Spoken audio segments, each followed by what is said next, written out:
former libertarian says, "Hey gang, could you consider having the hosts of War on Cars podcast as guests? They're touring for their new book, Life After Cars. Changing our car-centric infrastructure would be life-changing for so many Americans." I would do that. Yeah, I'm anti-car. I'm interested in that. I love having moved. Look, I love driving around when I lived in Fargo. I love not having to worry about a car, worry about parking, worry about any of that, worry about maintenance. It's nice to be able to walk everywhere. I like my car just because it gives me, it projects the image of a tough guy. Your Subaru? Yeah. We had a long conversation yesterday about how butched up my Subaru is. Yeah. Oh, nice. I'm going to get you some truck nuts for your Subaru for Christmas. That'd be so funny. Truck nuts on a Subaru. Yeah. I would guess that that's never been done before. Truck nuts on a Subaru? I mean, you could be the first. I got mud flaps on the back, like with like a woman and like Or it says back off with Yosemite Sam on it. Exactly. There is a Subaru with truck nuts on art/Subaru, so, but it would still be funny to put it on Sam's. So yesterday, we read Donald Trump's Truth Social post in reaction to the murder of Rob Reiner and Michelle Singer, is it? His wife. His wife. He basically reveled in it and said that he had Trump derangement syndrome. Yeah, he said what that killed him. He at that point, I think it was at least his son, or I should say the Reiner's son, was taken into custody. He has had a long history of both substance abuse and emotional issues. One can only imagine, absolute horror show. Awful. And like Emma said, Donald Trump goes on Truth Social and ostensibly says like I have it. It's just so deranged. I just want to, like, a very sad thing happened last night in Hollywood. Rob Reiner, a tortured and struggling but once very talented movie director and comedy star, has passed away together with his wife Michelle, reportedly due to the anger he caused others through his massive, unyielding, and incurable affliction with a mind-crippling disease known as Trump derangement syndrome. I mean, the level of narcissism, sociopathy, the moral decay that he has dragged this country all down to for like 10 years at this point. I mean, he has had such a corrosive impact on not just even our politics, but just our society. It was really, really nasty stuff. I mean, what's the problem with young men is a large part, this is the model they've had for the last 10 years. Leadership matters. It does. And, it was pretty clear, I think, that the reaction to this was going to be problematic for him. And not like the normal one, because it was such a horrible tragedy. And I think most people can relate to having problems in their family, and because they're not sociopaths, they have empathy for other families that have problems. Now, Donald Trump clearly has had problems within his family. I mean, God knows. Maybe only God knows the depth of those problems. But because he's a sociopath, he has no capacity to empathize with other people having those problems. So they asked him again yesterday. This is after people probably have had an opportunity to go like, hey boss, maybe. Hey, yeah. They asked him again, and he doubled down.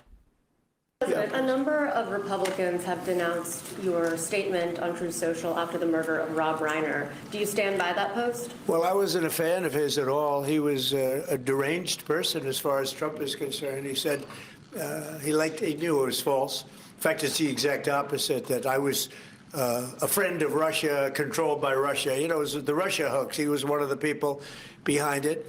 I think he hurt himself in career-wise. He became like a deranged person, Trump derangement syndrome. So I was not a fan of Rob Reiner at all in any way, shape, or form. I thought he was very bad for our country. Yeah.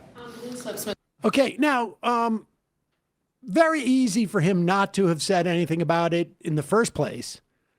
But this is, I will tell you, this is, I think, a function of his dementia. Because I just don't, I mean, he is not a completely unsavvy politician. I mean, remember the Ruth Bader Ginsburg clip with the Elton John song in the background where he performed sadness about her death, right? Like this is who he is in private, and he is increasingly unable, but I think maybe due to his, yes, dementia or health stuff, but also the pressure since the Epstein stuff.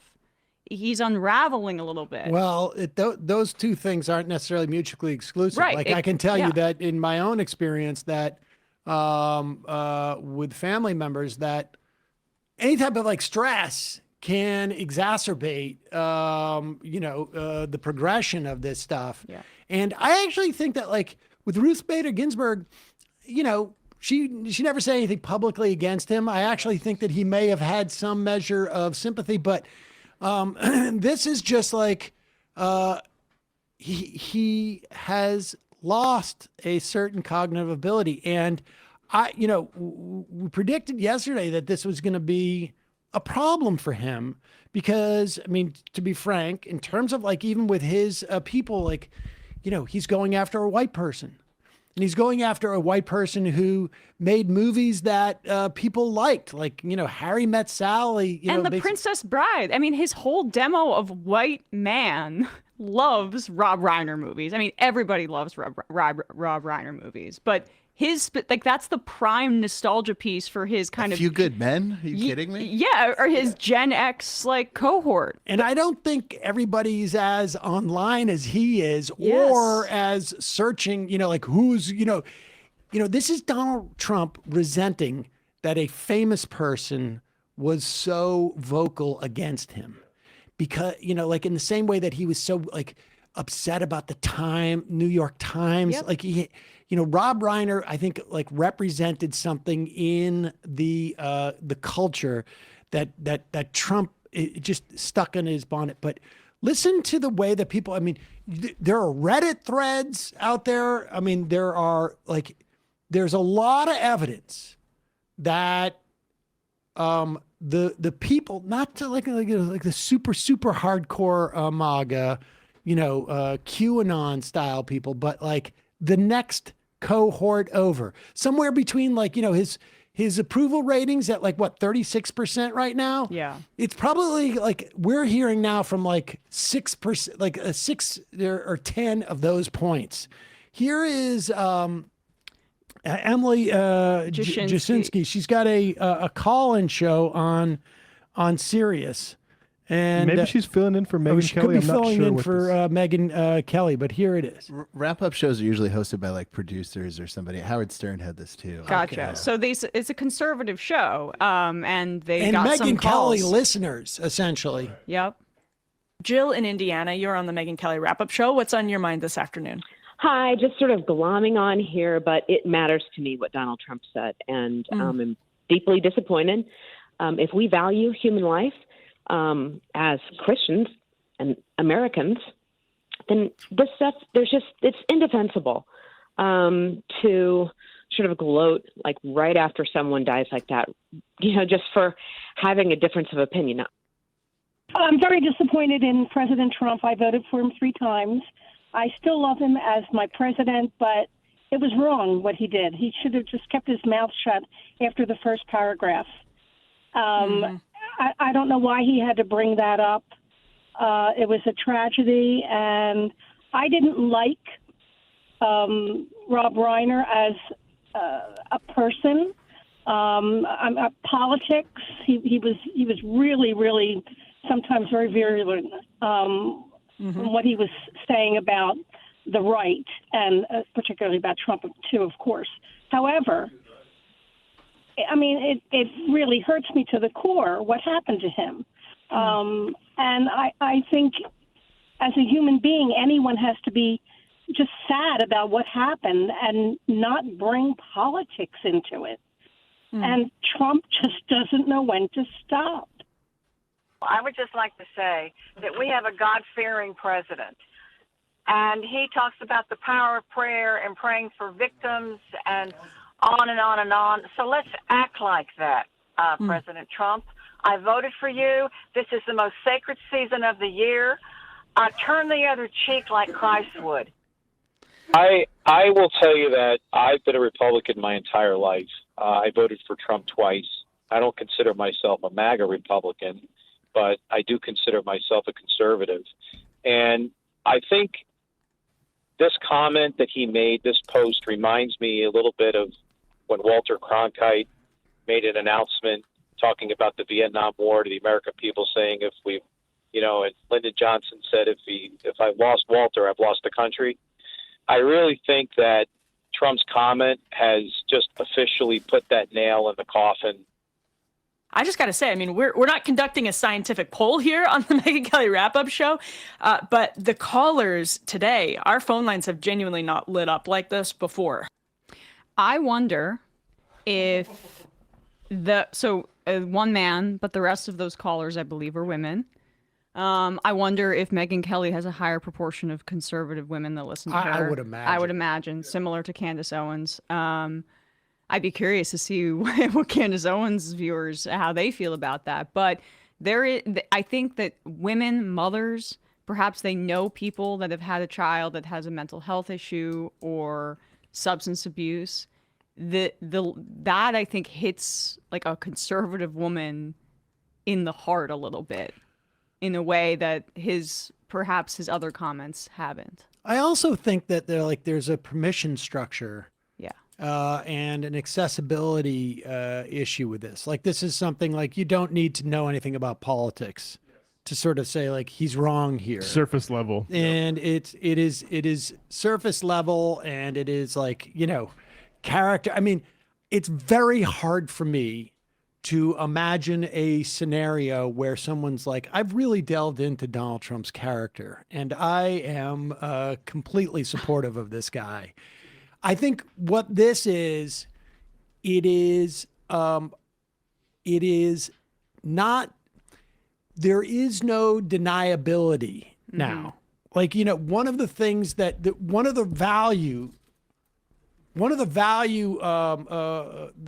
values to conservatives in having, what's that guy's name? Thomas Sewell, or, like having, black icons in the conservative movement, or having women icons in the conservative movement, is they provide a deniability about the sort of racism or misogyny that is built into the ideology.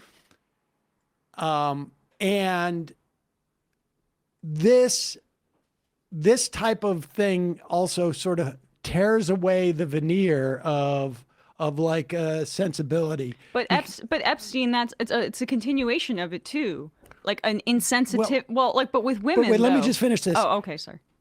The past like 2 or 3 months, outside of like where it's gone with the conspiracy, you literally had people arrested and visited by the authorities because of what they said about Charlie Kirk. Yeah. And so there was like a belief system that we are more civilized than the left. And this, despite the fact that Donald Trump, and this just sort of like destroyed their whole cover. And it's almost like the fact that like having to look in the mirror and see like, oh, wait a second, that's not who we are. This is why the reaction, I think, is so strong. Well, I think in terms of the personal nature of it too. Can we go to the second chart here? This is a point I want to make about the Republicans here. I think the Epstein thing is connected with the women maybe being now openly critical of Trump, right? Where you have also those Republican women in the House who spoke out about Mike Johnson and their lack of comfort, I guess, with like these victims who have been harmed. But that number on Trump's handling of the economy here, where you see that he's actually lost support with Republicans, 9 points from this AP North poll from a few days ago. He was at 78% with Republicans on his handling of the economy in March, and now it's down to 69%. And I do think that like his pettiness, his focus on being so vindictive, affects those numbers, because it gives people this idea, this impression, and you can see 74 to 69%, a lot of that dip started really around September, that he's not for you. He's obsessed with the ballroom. He's obsessed with his petty personal grievances, and he's not fixated on making your life better. That's my case about that, and why I think this is a problem for him. It's possible. I mean, it's also, you know, the further you get away from being able to blame Biden. I mean, I think all of these things probably combine into it. But what makes a conservative call into a show and say, I need to disavow Donald Trump, I think at this stage is like, I've lost my cover. Yeah. Like I've like all the stories I've told myself about how the left is so vicious and with Charlie Kirk and blah, blah, blah. I've lost that cover when my president basically comes out and is so explicitly horrible about something like this. I mean, this is the acceleration of the trend that started in his first term when his popularity dipped and people would start complaining, well, look, I don't like everything about Trump. I don't like his tweets. Right. That's what we said yesterday. Exactly. Like, that was like the big focus testing group was like, I wish he just would lay off the Twitter. Because I can't present myself the same way when he does that because it reflects upon me. Exactly. Right. I don't want to have to own that. Yes. Yep. Right.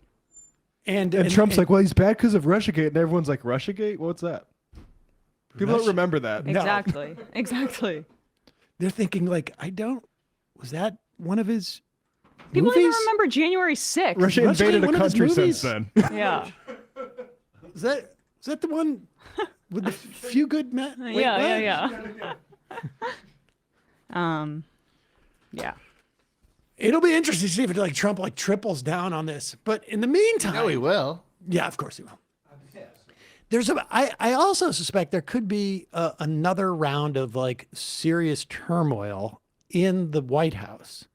And that is because Susie Wiles, a name that you probably haven't heard too much since really the campaign, she was brought in as his sort of like babysitter.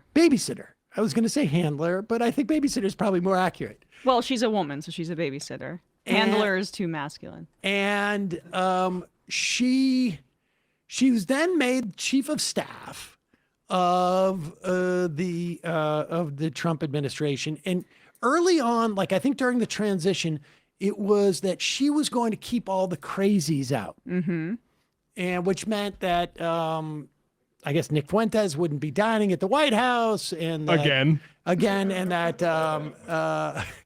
that Roger Stone wouldn't be, having swinger parties at the swinger parties in the house, and et cetera, et cetera. Who knows what that was supposedly meant, and so she gave 11 interviews to Vanity Fair. Unbelievable. And apparently, I don't know if this is true or not, did not realize it wasn't on the record, the interviews. Off the record. No, she thought it was off the record. She didn't realize it was on the record. Yes, yep. And this is a write-up of the interviews. Over the course of 11 interviews, Ms. Wiles offered pungent assessments of the president and his team. Mr. Trump, quote, has an alcoholic's personality. Now, which is interesting because his brother died of alcoholism, and he's famously a teetotaler. And famously, was resented his brother as a weak person. I wonder if she's talking about like a dry drunk. That's what I got from it. Yes, dry drunk personality. But who knows? Who knows what that means? I can't imagine he will appreciate that description of him, though. And then she goes on to say, Vice President J.D. Vance has, quote, been a conspiracy theorist for a decade, end quote. And his conversion from Trump critic to ally was based not on principle, but was, quote, sort of political, end quote, because he was running for Senate. It's an understatement of the century. Elon Musk is, quote, an avowed ketamine user. And I don't know what that means. So if JD Vance's move was sort of political, then using a word as strong as avowed must mean that he is just sleeping in a bed of ketamine. Like a vowed ketamine user. Like you could say like someone's a ketamine user, but what is like a vowed, like really? He's always really preaching the benefits of it to everybody around him. I could totally see that. Yes. And quote, an odd duck, end quote, put these back up, whose actions were not always, quote, rational and left her, quote, aghast. Shocking stuff so far. Russell Vogt, the budget director, is a, quote, right-wing absolute zealot. Didn't take an interview for that one. No, that was obvious, but it's interesting to see that perspective from inside the right-wing White House where, you know, Stephen Miller is there. Yeah. And Attorney General Pam Bondi, quote, completely whiffed in handling the Epstein files. I got to think that this is going to be a problem. Like, put up who tweeted this. Who is it that Jonathan Lemire. No, was it? No. Go back. Somebody else. Go back. Yeah. Who's this? Chris O'Leary. Susie Wiles is despicable, an enabler. Oh, okay. Okay. Who is that? I don't know who that is. Okay, sorry. But all true. Fair enough. It sounds like they did the Rogan tactic, where it's just you keep them talking for 3, 4, 5, 6 hours, and then eventually you get a clip. She must have not realized that she was on the record. Obviously, they must not have any respect for her at all to publish that. Because if you were worried about it, you would maybe ask her, but they're clearly not worried about it. And yeah, I don't know. Seems like she's probably not long for that job. The alcoholic's personality thing for Trump is, that's literally the nicest way that you could describe his mental state. He's actually like a complete sociopathic, rage-fueled monster. But sure, dry drunk. Let's go with that. It's sort of stunning because her whole sort of like like at least the image that I have had from reading about her in the past is that she's like extremely professional. Yes. And totally buttoned up. I mean, there hasn't been really any leaks from this White House. Like in the first 8 months, 10 months of Trump won, it was like every other day there was another story. Like, Well, did Reince Priebus even last a month as his chief of staff? It's the fact that she was gonna keep the crazies out. Just let's go back in time for a second to like 9 or 8 years ago to just think about what constituted crazies in that White House. Like Rex Tillerson was a part of that administration. Yep. Who were the crazies there? I'm trying to think about it. Steve Bannon. Yeah, but like they had so many more traditional Republicans that were a part of that administration. Well, they Mad had Dog a bunch Mattis. They had a bunch of crazies, but the problem is they also had sort of like a mixture of old school, crazy Republicans. And those guys were the ones who told on the other ones. Exactly. They all had, basically people who, if it weren't for Donald Trump, would have no, like what's his face? No career. Hegseth would have been fired now by his, on Fox because of whatever, the drinking on the job or the assault or whatever. He'd be on his 5th marriage by now. And all these people. They went from half calf to trucker speed. Exactly. Yeah. Yeah.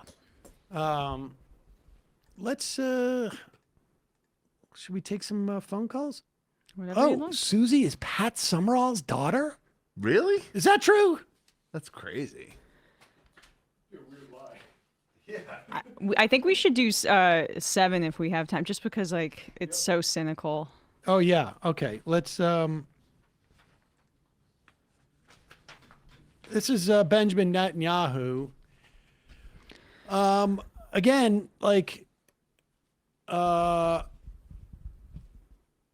it's so cynical and so dangerous for Jews around the world for him to say this kind of stuff. I mean, it's sort of disgusting in some response. I mean, like I wish he's this guy inflaming was not anti-Semitism. allowed to respond to these things. He is not a spokesperson for Jewish people.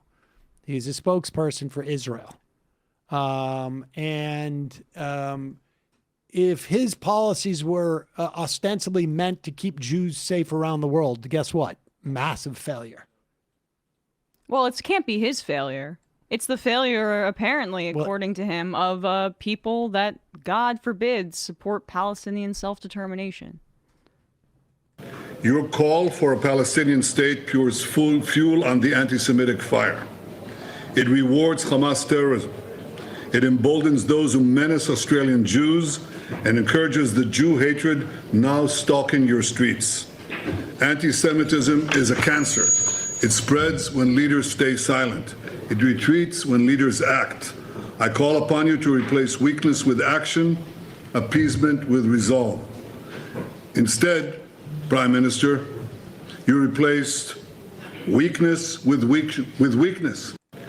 Just so you know, that's him basically blaming in the 24 hours after this horrific attack at Bondi Beach or Bondi, I'm not sure how to pronounce it, but this attacking people celebrating Hanukkah, anti-Semitic, horrible crime. That's Benjamin Netanyahu scolding the Australian Prime Minister because Australia recognized the Palestinian state and blaming that attack on that on doing so. I mean, it's beyond parody. He should check in with his buddy Lindsey Graham, who seems to be blaming somebody else, not even associated with Australia. Do you imagine? But here is clip number 8. This is Lindsey Graham on Fox News yesterday. Obama and Biden have a lot to do with this. I blame the terrorist. But Obama allowed ISIS to come about when he withdrew from Iraq. Trump destroyed the caliphate, killed Soleimani, and got out of the Iran nuclear deal. And the dumbass Biden, the biggest dumbass on the planet, withdrew from Afghanistan, obliterated our borders, and rejoined the Iran nuclear agreement, making the Ayatollah flush with cash. Pause it for a second. First off, he did not rejoin the Iran nuclear agreement. I wish he had. ISIS is nowhere near Afghanistan. And this happened in Australia, which is not in any way impacted by our borders in America. He blames our withdrawal from Iraq on creating ISIS, which is, it's actually the opposite. It was our illegal war in Iraq. Should have made Iraq a 51st state. ISIS. Yeah. Yeah, but get drunk for 25 straight years and see how you feel about it. Oh, yeah, that's true. He's got more to say, guys. Obliterated our borders and rejoined the Iran nuclear agreement, making the Ayatollah flush with cash. If you're wondering what we're dealing with, Trump had him in a box. He killed Soleimani, the chief architect of terrorism in Iran. He destroyed the caliphate. He had him in a box. We had the Abraham Accords where people were recognizing Israel, and dumbass Biden comes along and tears it all up. And now we're fighting these bastards again. Obama and Biden have a... Oh, he desperately wants another war. He just doesn't know where to attack. I guess we go and land on Bondi Beach. Like what? Like he doesn't know where to. Like where are we supposed to attack? What time was that? Did he have dinner? I know. Strange delivery from our boy there. In 2015, Lindsey Graham, there's video of it, but the quote, it just stands on its own. If you can't admire Joe Biden as a person, then you probably have got a problem. You need to do some self-evaluation. He is as good a man as God ever created. Lindsey Graham said this? Yes. I mean, well, it's 8. This is just like, I wonder if he's just trying to take, God knows what he's doing. But that's both Netanyahu and Lindsey Graham are doing the same job there, by the way.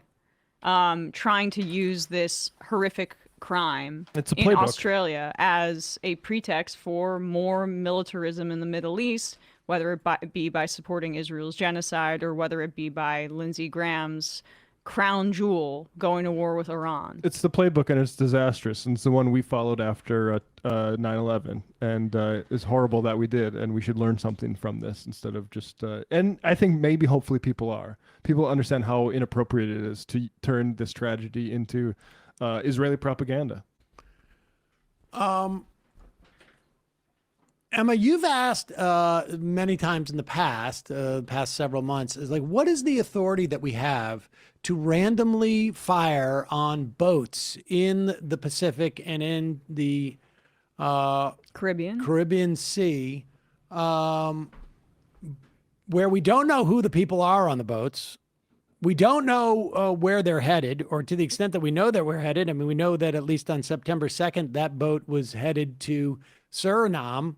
And then to the extent that it had any drugs, this is according to the U.S. military that issued the orders to blow up this boat, or I should say responded to the orders, that to the extent that there were any drugs, it would have gone to Europe. You've asked, like, what is the authority in the past? And I have a feeling that they've probably started asking themselves at the White House the same thing. What the authority that they're using to wait, because Congress has the power to declare war.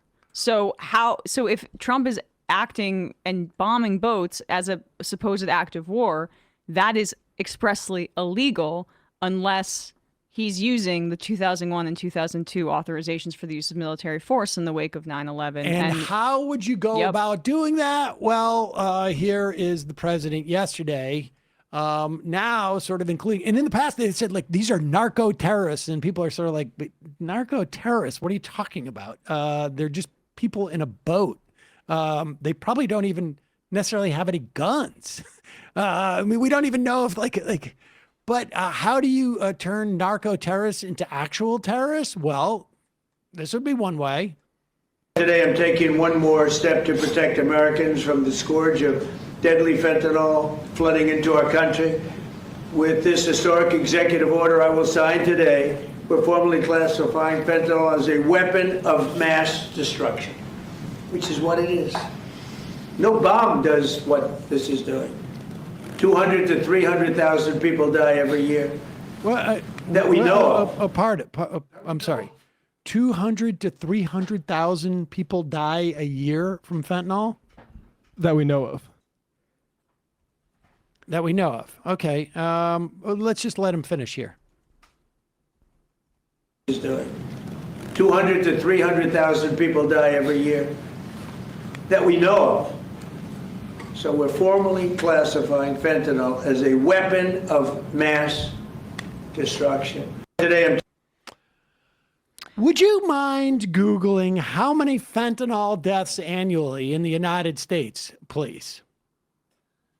So most recent data is I got in 2023, 72,000 people died. And there's a slight provisional data for 2024 suggests a significant decline in overall drug overdose. 47,000. 27% drops in death in overdose deaths from 2023 to 2024. But that's not possible because we were not bombing boats in 2024 or in late 2023. Yeah, no, the Biden administration oversaw certain efforts to get Narcan and other sorts of medication that prevent death from overdose more widely proliferated across the country. And most experts, who aren't focused on the narco terrorists, obviously attribute those deaths, that reduction, to efforts like that. I would imagine it's also a function of, like, we saw fentanyl.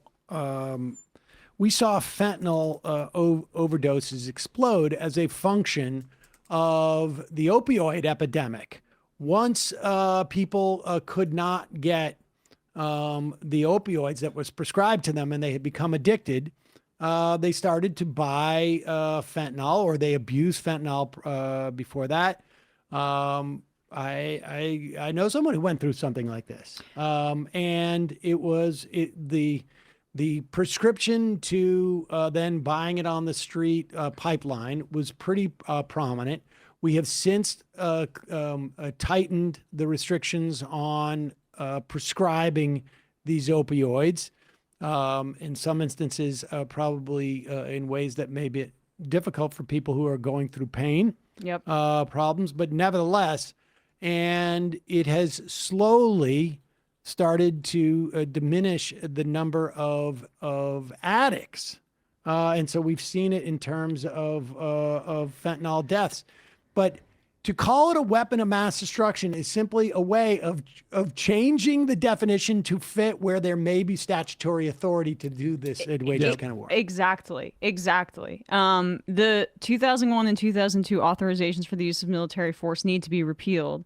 But in particular, they're incredibly broad in the authority that it gives the executive branch. You covered this, I'm sure, all the time in the early parts of the Majority Report, because the Bush administration was all about this unitary executive theory where they wanted to increase the power of the presidency, specifically within the context of the war on terror. The Obama administration came in and did not engage in reforms. And because the Obama administration wanted to maintain its own ability to do what it wanted, the executive branch having that authority, we are in part in this position today because that was kept in place. What is a terrorist at this point? It just basically means anybody that the United States decides that they want to summarily execute, regardless of the impact on, or regardless of what that person actually is. What gives us the warrant to get the guns out? Look, here's the bottom line is that we know that the vast majority of fentanyl does not come from Venezuela. If any, right. It's the cocaine is more of the, I believe, the drug that is trafficked through Venezuela. Even then, like maybe 10% of U.S. Drug use is with drugs that are coming from Venezuela. What Venezuela does have, however, is a lot of oil. Yep. And actually, I think some a decent amount of minerals. I don't know if they're rare earth ones or others like precious metals. But they have a lot of natural resources that I would imagine Donald Trump believes somehow got stuck underneath their land when, in fact, it really belongs to some multinational corporations. I mean, when he took that, this is what it's about. Yeah, when they seized that oil tanker just last week, what did he say? I guess we'll keep it. That's his viewpoint. Yep. He views incredibly crudely the rest of the Western Hemisphere as the United States' backyard, which is what like a lot of left-wing movements in Latin America have been immensely critical of, because the United States mostly in the 20th century was doing that stuff via covert action, but now Trump is trying to use 9/11 related authorities to expand it to Venezuela. And how do you do it? You use the language of the Iraq War to make it so that, it's all under the same umbrella. Any plain-faced reading of their justifications of this kind of thing means it should be illegal, let alone the fact that there's no evidence that's been presented that these people are even drug runners. They don't give their information, they just say it, and then people are supposed to believe it. We don't even know that they are trafficking drugs. It looks like they were just fishermen, and we just murdered over 80 people. I'm also signing a declaration today to say that Rob Reiner was a weapon of mass destruction. Yes. His and all tweets Epstein victims. and all Epstein victims, weapons of mass destruction. They're trying to destroy Trump. Yes. So that's and you are all Trump. And when they destroy Trump, they destroy all of you. And you are the masses. So let's tune into somebody else who's not very bright. This is clip number 11.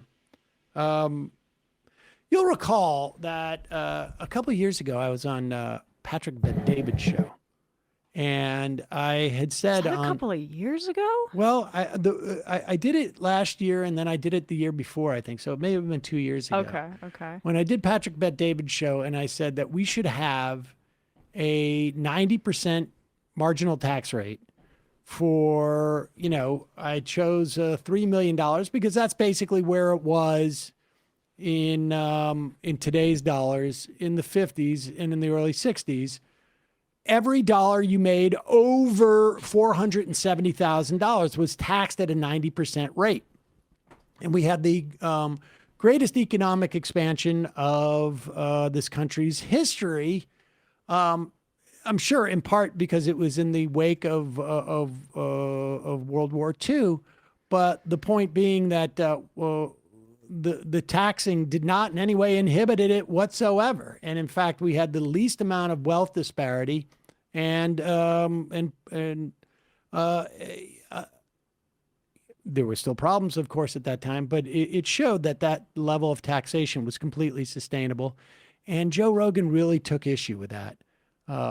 He said some idiot was on PBD. He knows my name. He just didn't want to say it. And he doesn't know anything about making $3 million a year. This guy's never going to make $3 million a year. Now, he may be right about that, but it seems like now he's like starting to see that maybe that we need some taxation, but he's looking for other reasons why we shouldn't do it.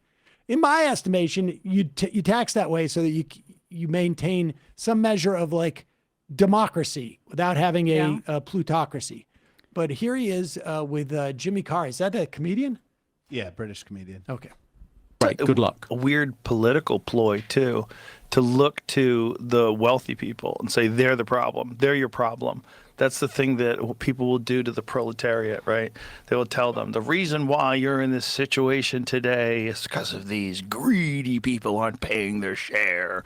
These wealthy, if they paid their share, like, where's it going to go? I'm sorry. I just want to weigh in for a sec. It's amazing that he is making the argument, if you just took out wealthy people and put in immigrants, that's the cynical fascist argument that the Trump administration is currently deploying. And it's a lie. What he's talking about is truth. What he's saying is the truth. But when I say it with this voice, right, it makes it it's not amazing. It's amazing to hear that because he's acting like this is not material at all. That like we don't already make choices about how we redistribute resources. He's acting like this very material thing has no impact on people. And I wonder who in his audience is like, I mean, they're not all millionaires like he is. They've got to say, what the hell are you talking about? I wonder what his views are looking like. People are freaking out because you said the word proletariat, which is also a word I don't think I've ever heard him say. Yeah. So he, one wonders who he's been having conversations with. Today is because of these greedy people aren't paying their share. These wealthy, if they paid their share, like, where's it going to go though? Is it going to go to this corrupt government that's the one who's feeding you this nonsense in the first place? What are you going to do? You're going to enrich them. They're just going to get bigger and stronger and have even more power. And then you're even more fucked. You're even more fucked because you don't have any resources. Like, it's not going to help you. If they tax rich people and then are the poor people going to get that money? No. Are their services going to improve? No. You're just going to get more government. It seems like a good idea. I like maybe Jimmy the Carr's solution like, is going to tax the rich people, but that's hold up. No. I mean, this is what's fascinating is that Joe Rogan seems to be devolving in terms of his understanding of what government is. Like, there's nobody raiding the coffers in the government. You don't have government bureaucrats going like, did we get more tax money in? Let me just stick my hand in the vault and pull the money and put it in. To the extent that anybody's getting the money, it is literally the wealthy people who have been sitting across from him, have been getting subsidized by the government, whether it's Elon Musk or Palantir gets all these contracts, or all of the people, the billionaires he's had sitting in have been far more bigger beneficiaries of government money.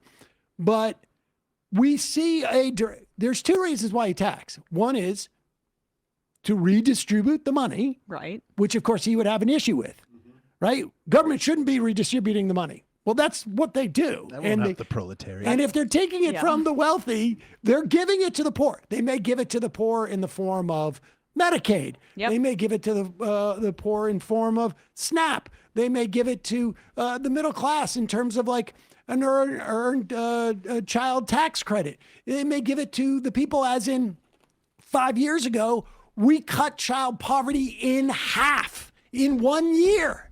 In 1 year, by giving $300 per kid to families. We cut child poverty in half. There's a million examples of this.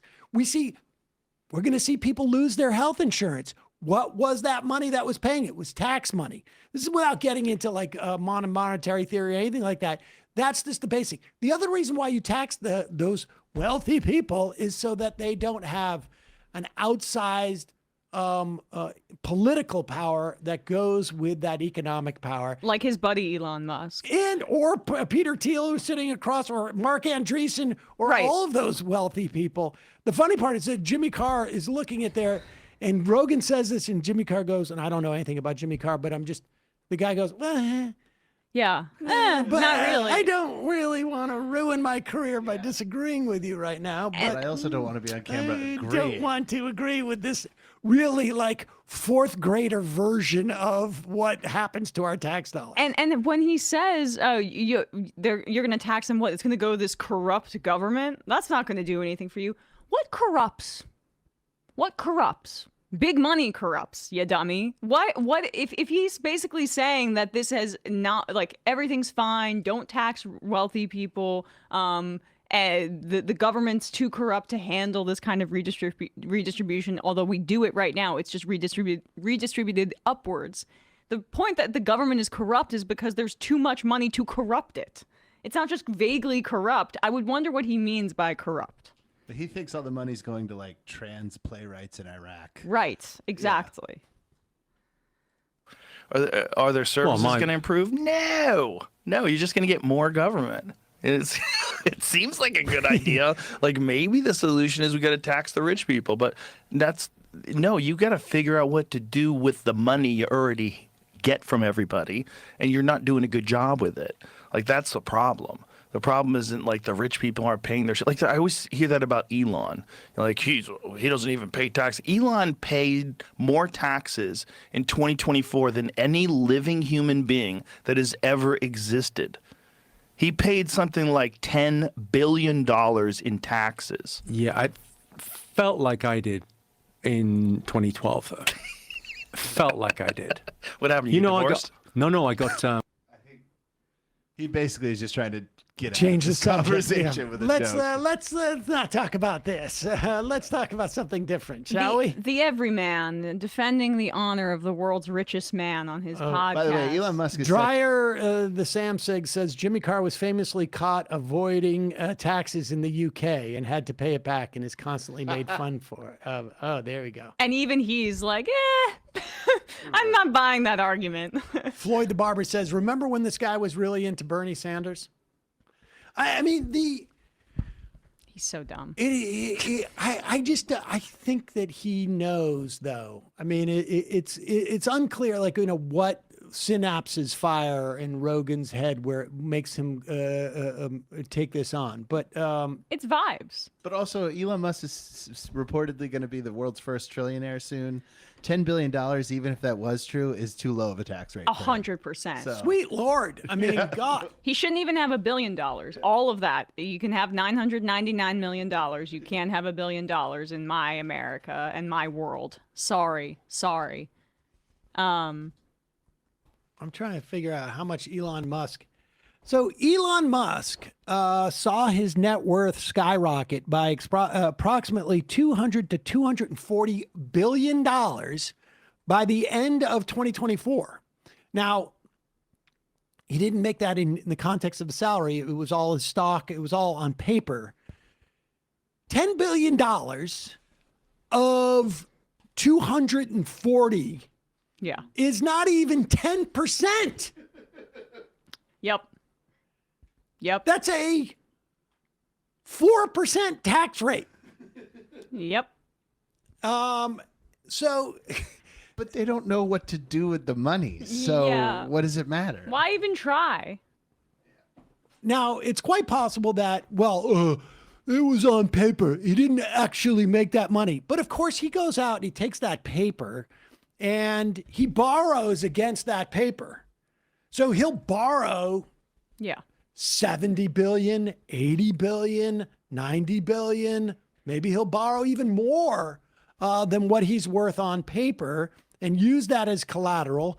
The money he borrows is not taxed. It is completely rigged. At the end of the day, God knows how little he's actually paying on money that he's making. Then he takes that money, buys an election, uses his electoral power to lay off 200,000 federal employees. I mean, just kill the lives of so many people. Right. It's unbelievable. Can you imagine, to be like, somebody's got to defend Elon. Yeah. Well, he doesn't have enough money to defend himself. He's such a victim.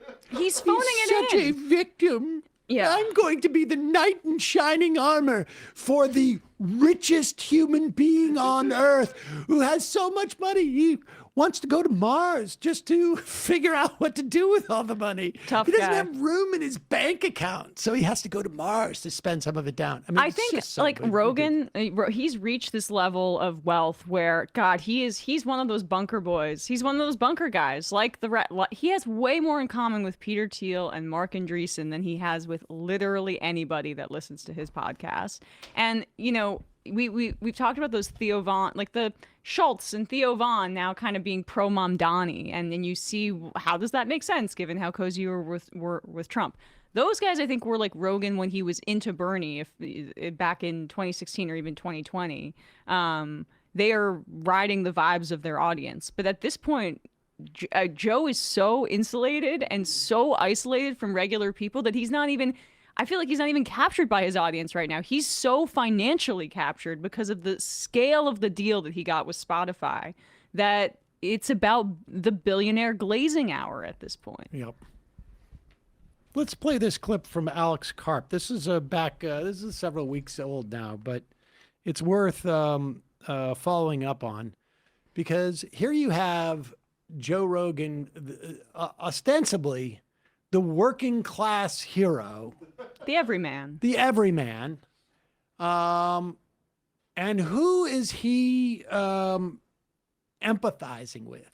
Well, of course, it's Elon Musk, right? Mm-hmm. Like, he doesn't say like, we need to tax more so that we can, I don't know, provide universal childcare or universal pre-K or single-payer health insurance or to guarantee paid leave for the working class. No, he is empathizing with the idea of like how attacked Elon Musk is and how attacked people like Peter Thiel, Alex Karp's boss, and maybe even how attacked Alex Karp is. Like, you got to give more, take more of their tax money. But Alex Karp thinks that the real problem is that people are just not empathizing with the working class, which is weird. Oh. But the approach to the policy. Let me give you my critique of what I would call, I think this questioning is proxy culpable of. Our country has selective empathy for everybody but working class, particularly white males. So when you look at coverage in mainstream newspapers about the constitutionality of blowing up boats that are bringing fentanyl here, I guarantee you, if that fentanyl was killing people at schools we went to, potentially your kids are going to, it would be constitutional to blow up those boats. There is selective instrumental use of empathy that somehow is only applied at the point where it would help back to the us. idea of- but the approach to the policy. He makes money off of surveillance technology that would directly get enriched if we went to war with Venezuela. So, I mean, like, I don't want to question the Palantir CEO's motives here, where he basically says that it's actually supporting white working class people to kill a bunch of fishermen in the Caribbean. But I don't want to besmirch his motives, but that might have something to do with it. His argument, and I think there is some truth to it, is ultimately that rich people have too much influence on our politics. Mm-hmm. But what he's doing to make a difference in that is absolutely zero. 100% zero. That's right-wing populism, though. They'll talk about elites in this incredibly general way, and what they really want, what they're narrowly speaking about, are like Hollywood or coastal people. that they'll have some sort of cultural aversion to, or they think the audience might have it. Well, then let's talk about like what left-wing populism means. We mean actually diminishing their power through taxation, and even like locking up criminals like this and actually holding them accountable. It's just so it's a wealthy person's caricaturization of how the general population feels when they talk about elitism that is not material. Like he's even talking down to people as he's saying that everybody else is talking down to them, as if people can't understand that it's the material problem. They have too much money. We don't have enough. We don't have health care. The income inequality in this country is at Gilded Age levels. That has an impact on people. It's not the feeling of elitism that's the problem. It's the fact that people can't afford basic necessities.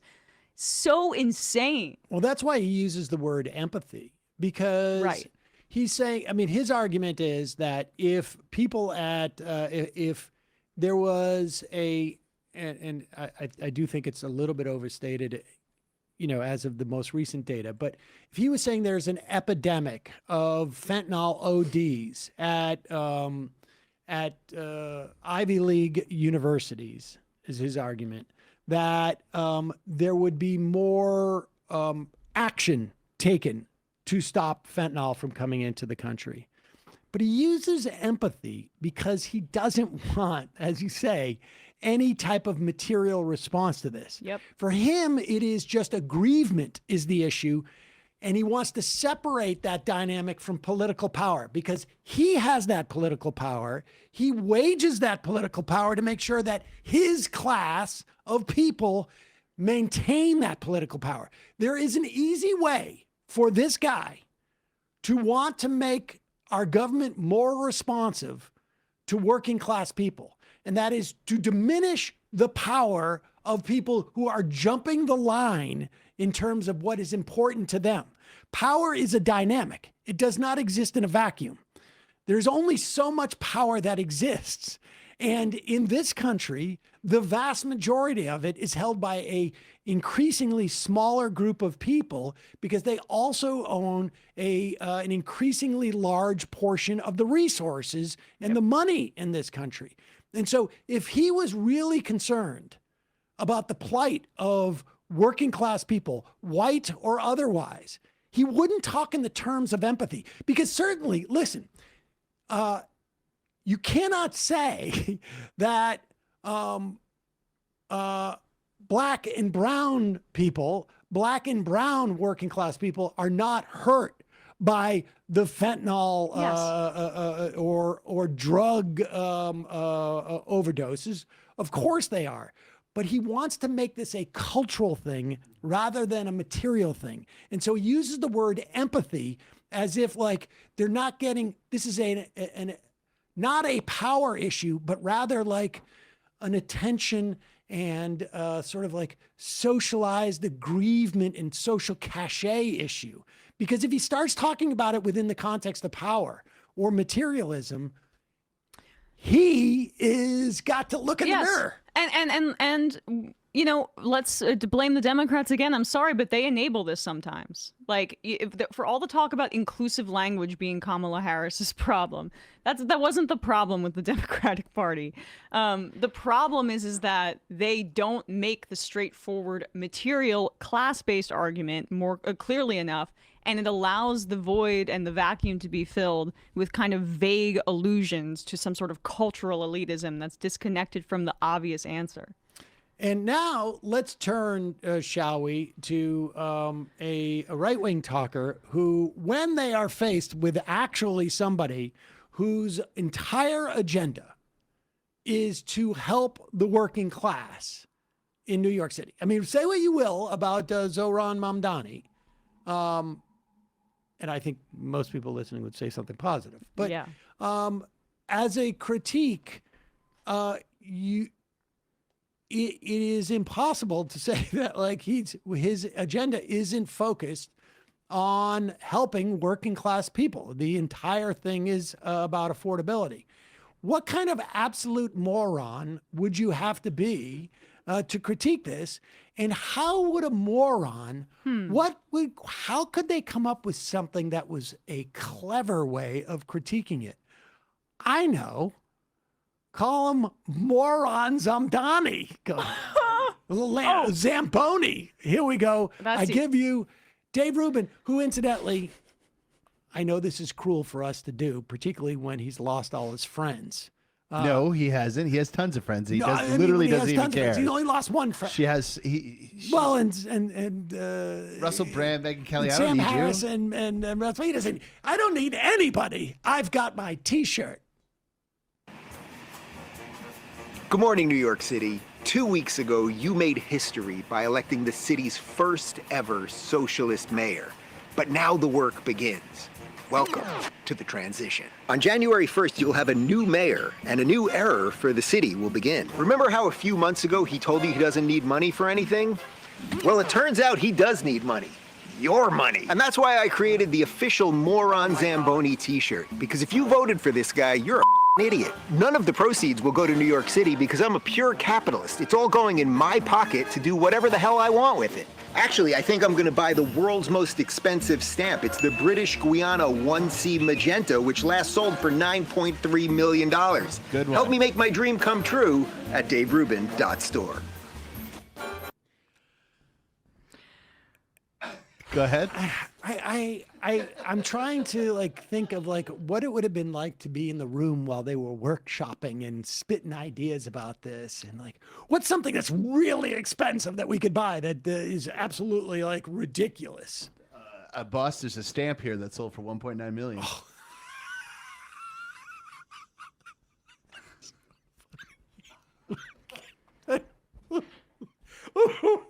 Let's do it. I hope I can keep from laughing when I say this. I'm buying a stamp from Guyana.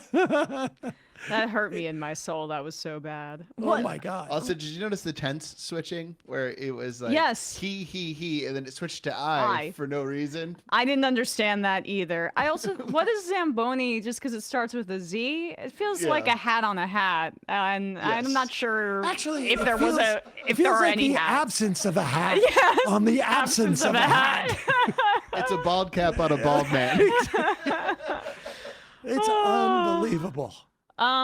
So it's a problem that New York City doesn't have funds for the transition. Why should he have to fundraise? Because New York City doesn't fund the transition. That's why. The Epstein Ballroom says this is Grok level comedy. I think we wanted to. Well, we weren't arguing about that, but I thought it was ChatGPT or Grok, but then AI would have gotten the tenses right. But they could have done two separate things and then combined it together. Why does he care that he's fun? Oh, it's because it's the critiquing it. He's from a communist communist demanding your money. Gotcha. Yeah, right. Did he do the same critique for campaign donations, or I'm not exactly sure. It doesn't make sense. Yeah. Emma Vergonia Land says Dave Rubin stole a joke from Brewster's Millions, a 40-plus-year-old movie. I don't know. Brewster's Millions. Brewster's Millions was, I remember that. It was, I think Richard Pryor was in it. Oh, okay. Dave Rubin does not have his finger on the pulse of New York City doing that video down in Florida. There was just a poll from Siena Research on Zohran Mamdani's popularity. Across the state, Zohran has a 46 to 31% favorability rating. That's up from 40 to 40% last month. So if you want to draw a causal connection between the transition fundraising and his increase in popularity, turns out people like it. Obviously, that's not it. Well, they want him to do his job. Yes, but in New York City, he has a 61% to 23% favorability rating right now, up from 55 to 31% in November. So he is doing quite well, and I don't think those shirts will. I just have a sense. I accidentally cut off. There's actually a very whimsical button to this video. Oh yeah, okay, let's do that. Whimsical? Yes. Sure. Oh my God. Oh, gonna need that free healthcare. Oh God, that good stuff. You know what? Keep that part in. Yeah. Keep that part in. I think that was good. It was funny. Because Relatable. It was Fried KY says, hard to watch a diva flop this hard, especially in a merch drop video. Yeah. RFK ate my pet whale. I can't even lie. Moron Zamboni is actually pretty funny. Wyoming Ryan. Nope. The stamp is from a scene in Brewster's Millions. Oh, that's where it is. Oh, God. Oh, my God. You know what? How old is he? I think he was probably 1 when that movie came out. Chris Burdick, you know what would be funny? If the Zamboni company issued his David cease and desist. Chipster in Worcester. It's a beanie on Tim Pool. Emma's Doobie, you guys have to make a shirt making fun of him for this. Like, I'm with the biggest rube in NYC. Dave Rubin's former friend, John. Could you please get Dave to stop calling me? I told him I was only friends with him because my mom said I had to be kind to people like that in elementary school. Congressional baseball fan. Sam, call me a pendant, but Guyana is pronounced Guyana, just like it's spelled, or alternatively like Guy Island or Guyana. I see. J. Prey Topesi. Dave Rubin must be angling for one of those Twitter original animated shows. Elkman. While he was calling Zoran voters morons, he mispronounced the word magenta. Sam's tent pole. Brian is confusing pronouns and tenses. Dump Trump. Dave Rubin t-shirts say eat the rich. First person to third person, right. JD Pants. Can't wait for Rubin to steal more Richard Pryor bits. Noel from San Francisco. Dave's philately. Who is you? Some info for Dave. Trump is a billionaire who finished 2024 campaign with over $350 million in his campaign and was blasting emails out to your grandparents asking them to donate to his transition team. But it's noble if you're ripping people off, as long as you call yourself a capitalist. Couple more IMs and then we're out of here. Centra Spiral. Politicians are too busy insider trading to be bothered with embezzlement. Iowa Ryan, Mick Foley's cutting ties with WWE over Trump. Wow. Sucking off the system. The only reason why he might not be in a recession on paper is because the ongoing Ponzi scheme that is AI circling around the same $100 billion between 3 companies. Yeah. Actually increasing GDP. Bikasexual. A guy in California was arrested for painting a crosswalk. His message discipline in the subsequent news interviews was impeccable. I will watch that. A neighborhood activist. We'll look at that tomorrow. 5 more. Emma's cannot hear guest on app. Let's